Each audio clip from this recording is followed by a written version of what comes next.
Pajjiżna għandu l-ingredjenti kollha biex isir ċentru tal-innovazzjoni u t-teknoloġija Ewropea fis-settur tas-semiconductors. Dan intqal mill-Prim Ministru Robert Abela waqt żjara li jagħmel it-tlieta filgħodu fil-fabbrika tal-Esti Microelectronics f'Halkirkop fejn ukoll għaddejjin proġetti pilota għal apparat diġitali u robotiku ġdid. Dawn l-investimenti huma parti minn kullana ta' proġetti Ewropej li se jwasslu għal żviluppi importanti ta' riċerka internazzjonali fuq l-aktar teknoloġiji avvanzati fid-dinja. Fl-impjant tal-Esti f'Halkirkop qed jiġu fil-fatt żviluppati prodotti teknoloġiċi innovattivi bilan li jittieb l-operat tal-kumpanija fil-manifattura tal-microchips. Dr. Abela mhux biss innota l-impenn tal-Gvern li jappoġġja l-innovazzjoni ta' fabbrika bħall-Esti, iżda esprima kif il-futur ta' din il-kumpanija f'Malta li tħaddem mal-1800 persuna u wieħed sabiħ ħafna.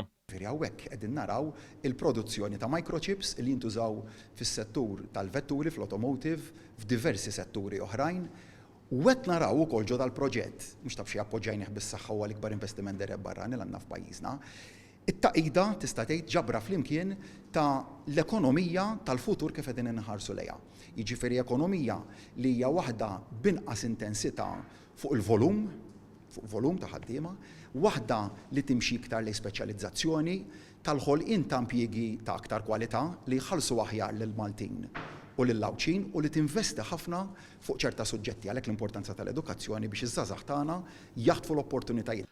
Fiż-żjara li jagħmel qabel madwar l-impjant, il-Prim Ministru ra l-operata Daily wassal biex il-kumpanija tipproċessa ma' 2.7 miljun ċippa ta' kuljum.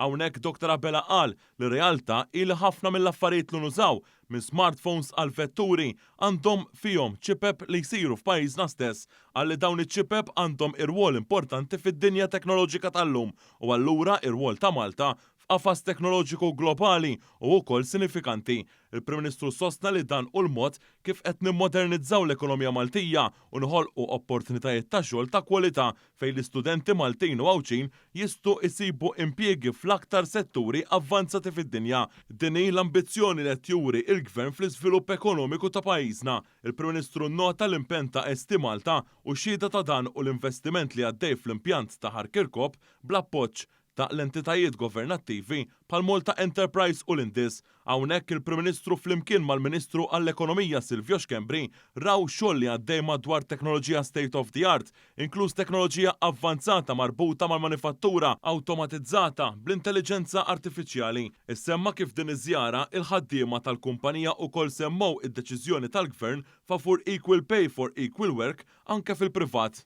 Projekt jgħid li l-ikbar parti tal-viżit li ħadd pjaċir fiha taf x'kienet meta ltqajt ma' numru ta' ħaddiema tal-kuntrattur li qegħdin jaħdmu hawnhekk u qalu li grazzi tal-inizjattiva li nedejtu dil-ġimgħa illi se tintroduċu l-kunċett ta' equal pay for work of equal value għall-privat. Dik għalina se tkun tfisser ħafna dak il qaluli. Għaliex mill-ewwel ta' Jannar tas-sena d-dieħla se jkollhom sitwazzjoni fejn il-paga tagħhom se tkun qiegħda tilgħal fuq u għal dak it-tip ta' nies li jiena naħdem u ngħix kuljum.